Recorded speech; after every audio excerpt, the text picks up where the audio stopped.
الحمد لله رب العالمين الصلاة والسلام على رسول الله محمد وعلى آله وأصحابه أجمعين اما بعد. یکی از علامات بزرگ قیامت ظهور دجال است که در قسمت یکم این نوار درباره قدرت‌های دجال سخن داشتیم و می‌گذاریم به قسمت دوم.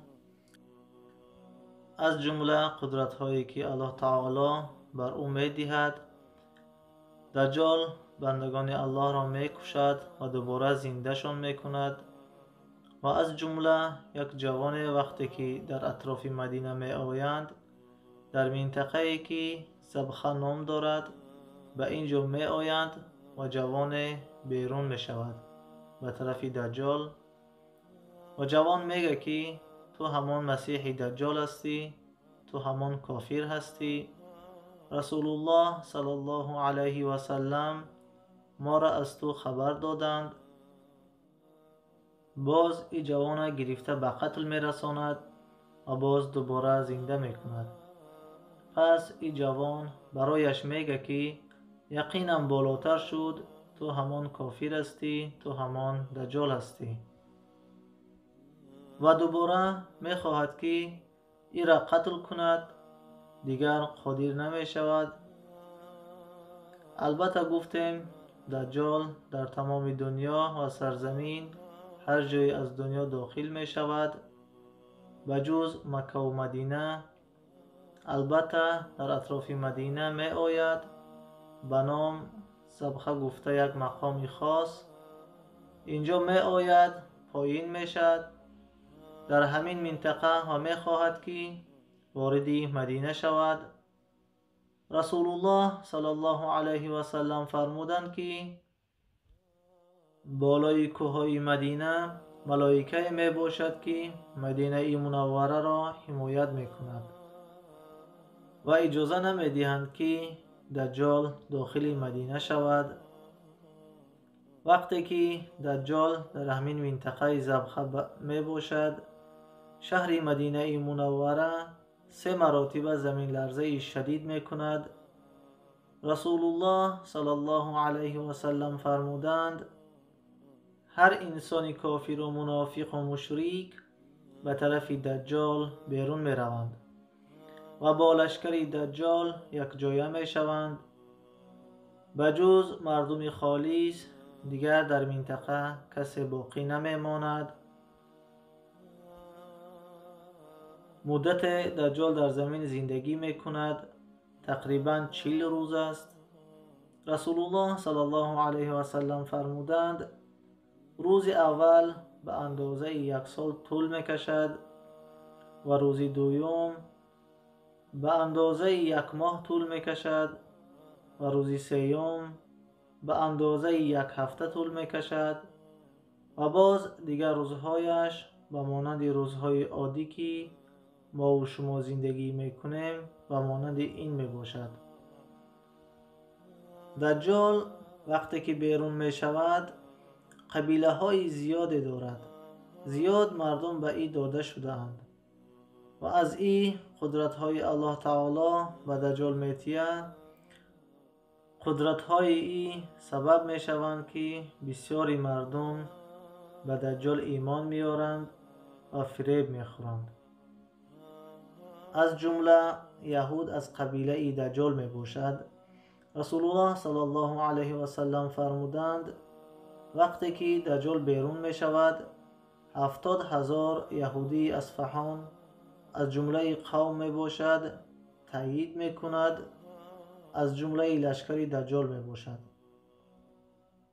دجال وقتی که بیرون می شود مسلمان ها با یهودیان درگیر هستند و با یهود جنگ دارند و دجال هم شک نیست که از جمله شخصیت هایی است که به یهود کمک می کند و بر ضد مسلمان ها می جنگد.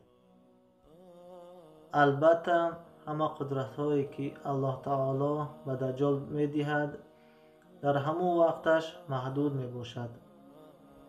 این خیل قدرت های دائمی نیستند، قدرت همیشگی نیست و قدرتی که همه چیز را شامل باشد، این خیلی هم نیست. پس دجال وقتی که در جنگ با مسلمان ها می باشه، الله تعالی حضرت عیسی علیه السلام را و ذریعه ملائکه پایین می کند.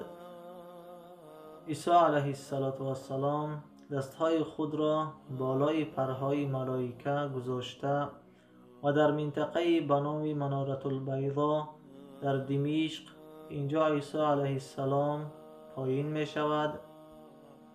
وقتی که دجال عیسی علیه السلام را می بیند، و مانندی که نمک در آب می گذاری آب می شود، آب شده رفتن می گیرد.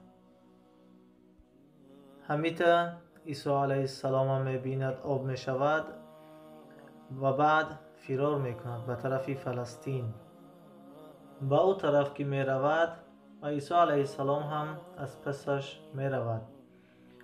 در منطقه به نام باباللوط در اینجا دستگیرشان می کند و به قتل می رساند و الله تعالی مسلمانان را از شر فتنه بزرگ دجال نجات می دهد. البته دجال در این شک نیست که یک فتنه بزرگ است، لکن انسان ها همیشه به الله تعالی از این فتنه پناه ببرند و دعا بکنند که از شر این نجات بیابند. به این خاطر رسول الله صلی الله علیه و سلم امتشان را دعای خاص تعلیم دادند و به خصوص در وقت تشهد و وقت انسان که تشهد را میخواند، بعد از تشهد فرمودند که از شر این چیزها به الله تعالی پناه ببرد. دعا این است که میخوانم: اللهم انی اعوذ بک من عذاب جهنم و من عذاب القبر و من فتنة المحیا والممات و من فتنة المسیح الدجال. حدیث در صحیح مسلم است. یا الله، پناه میبرم به تو از عذاب جهنم دوزخ، از عذاب قبر و از فتنه زنده ها و مرده ها و از فتنه مسیح دجال به تو پناه میبرم. و ایرا انسان همیشه فراموش نکند، در نمازهای خود بخواند. رسول الله صلی الله علیه و سلم امر کردند: فلیستعیذ بالله، به الله تعالی پناه ببرید از شر این 4 چیز. و همچنان رسول الله صلی الله علیه و سلم فرمودند: هر کسی 10 آیت اولی سوره کهف را از یاد میکند و میخواند، الله تعالی او را از فتنه دجال نجات میدهد. و این بود معلومات مختصر در متعلق دجال. الله تعالی ما و شما را از فتنه دجال، از شر دجال نجات بدهد. بارک الله فیکم.